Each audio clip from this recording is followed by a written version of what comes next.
दहेज की भैंस। अरे लता बहू आ गई, दरवाजे में है, कोई आरती की थाली लाओ। अरे गुड़िया भाभी दरवाजे पर खड़ी है, जल्दी आओ। घर पर शादी के बाद लता की पहली विदाई थी। वो ससुराल आती है। बहू की आरती करने के लिए इतनी एक्साइटेड हो रही है या फिर बहू के साथ आए सामान की है? सब जानते हैं। अरे लालची समझ रखा है क्या? अरे घर में अगर दो सामान आ भी जाता है तो तुम्हें क्यों खुजली हो रही है? अरे कहाँ हो सब, मेरी बहू आ गई। सास थाली लेकर दरवाजे पर जाती है, जहाँ सामने एक भैंस खड़ी होती है।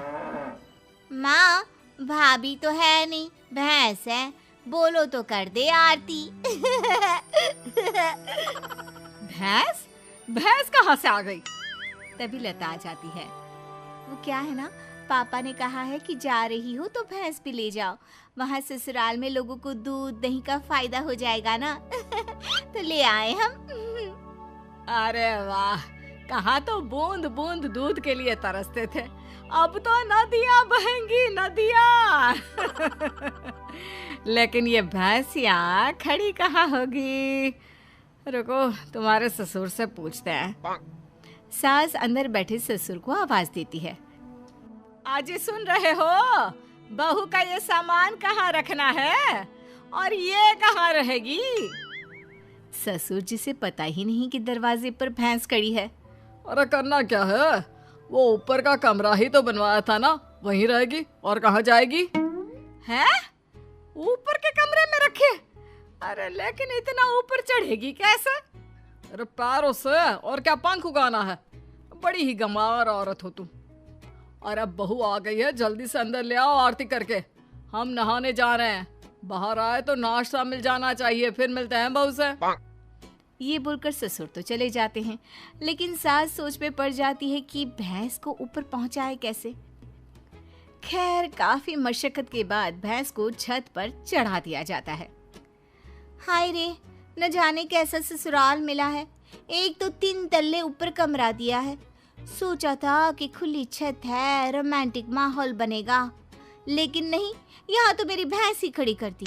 अब सारा दिन सारी रात इसी के गोबर की मैं कमरे में माहौल जमाएगी। अरे रोती क्यों हो? जानती हो ना, घर में पापा का ही राज चलता है। अरे मुझे खुद समझ में नहीं आ रहा कि कैसे पापा ने ये भैंस छत पर चढ़वा दी। खैर चेंज कर लो, नीचे चलते हैं नाश्ता करने, हमें बहुत भूख लग रही है।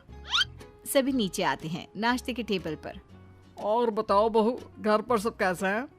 पिताजी को बोलते तो वो भी आ जाते, इसी बहाने मुलाकात हो जाती, और वो भी देख लेते कि कितनी शानदार व्यवस्था की है हम लोगों ने तुम्हारे रहने की। कमरा पसंद तो आया ना बेटा? हाँ पापा जी, बहुत। लेकिन वो भैंस। कौन सी भैंस बहू? वैसे भैंस से याद आया, तुम लोगों के मायके में तो भैंस ही भैंस है, तो कम से कम तुमने भैंस की सेवा, दूध निकालना, भैंस को नहलाना, ये सब तो सीखा ही होगा ना? बहू ससुर के सवाल से एक्साइटेड हो जाती है। सीखा?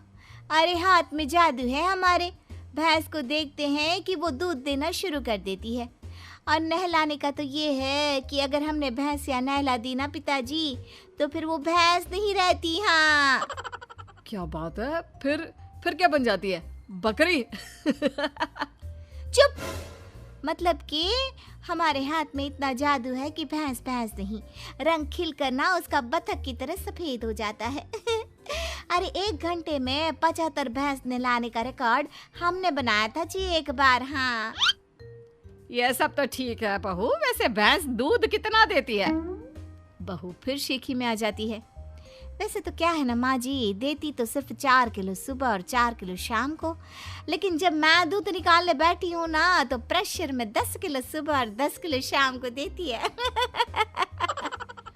बस फिर क्या, ये सुनकर ससुराल वाले इम्प्रेस हो जाते हैं। ससुर सोच लेते हैं कि इतनी गुणी बहू मिली है तो भैंस तो लाना बनता है। फिर क्या, अगले रोज ससुर दरवाजे पर भैंस खड़ी कर देते हैं। बहू, अरे ओ बहू, देख तो मैं क्या लेकर आया हूँ। तभी बहू एक बाल्टी दूध लेकर आती है। क्या बात है बहू, बाल्टी भरकर दूध कहाँ से आ गया?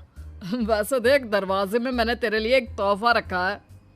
बहू दरवाजे पर जाती है जहाँ एक भैंस खड़ी होती है। ये क्या पिताजी, एक और भैंस? एक और नहीं बहू, एक ही है। इसे बाहर ना एक शेड बनाकर खड़ा कर देते हैं, क्या कहते हो? हाँ हाँ पिताजी सही कह रहे हैं, क्यों नहीं। वैसे भी ऊपर ना अब जगह कहाँ है, वहाँ तो। बहू बात पूरी करती कि सास आ जाती है। बहू ला दे बाल्टी, मैं आ रही हूँ। सास बहू से दूध की बाल्टी लेकर चली जाती है और बहू नई भैंस की सेवा में लग जाती है। अगले रोज सुबह, सासू माँ, मैं ना आज ससुर जी को बोल दूंगी कि मैं ना दो दो भैंसों की सेवा नहीं कर सकती, तो वो एक भैंस ना बेच दे। अरे नहीं नहीं बहू, अभी नहीं। अभी तो तू जानती है कि मेरे मायके में शादी आने वाली है। दूध के भाव कितने महंगे हैं, तो कुछ महीनों के लिए दोनों भैंसे संभाल ले, फिर बात करते हैं। अब बहू सुबह शाम छत की भैंस और बाड़े की भैंस की सेवा करती, उसे नहलाती, दूध निकालती और सास को देती। सास दूध का क्या करती ये किसी को पता नहीं चलता। फिर एक रोज, अरे बहू, मैं क्या कर रही हूँ, क्यों ना मैं एक और भैंस ले लूं। वो क्या है ना, घर में दूध कम पड़ रहा है। कैसी बात कर रही है सासू माँ, घर में दूध कैसे कम पड़ सकता है? इतना दूध तो खुद ग्वाला भी इस्तेमाल नहीं करता जितना हम और आप करते हैं। ना ना ना ना सासू माँ, एक और भैंस की सेवा करना मेरे बस की बात ना है। बहू का डायरेक्ट जवाब सुनकर सास को आ जाता है गुस्सा। अरे क्या बकवास कर रही है, मैंने जो बोल दिया सो बोल दिया। नहीं तो कर मेरी सेवा। आज शाम को कमरे में आ जाना और रात भर मेरे पैर दबाना। माँ जी, गला ना दबा दूं। भैंस पालने वाली समझा है क्या? अरे कौन से घर में छत पर भैंस खड़ी होती है, सारा दिन गोबर करती है और एक जगह खड़े खड़े भैंस की पीठ भी अकड़ गई है। तभी बहू की बात ससुर के कान तक आती है। क्या छत पर भैंस? अरे कौन से बेवकूफों के घर में छत पर भैंस होती है बहू, क्या तुम भी? हम लोगों के घर पिताजी, आप ही ने तो खड़ी की है ना मेरे कमरे के बाहर भैंस। सारा दिन गोबर करती रहती है। मैं कभी छत की भैंस देखूं, कभी बाड़े की। हाँ? क्या? मैंने कब बोला? अरे जब बहू आई थी विदाई में भैंस लेकर, तब आप ही ने तो मुझसे कहा था ना।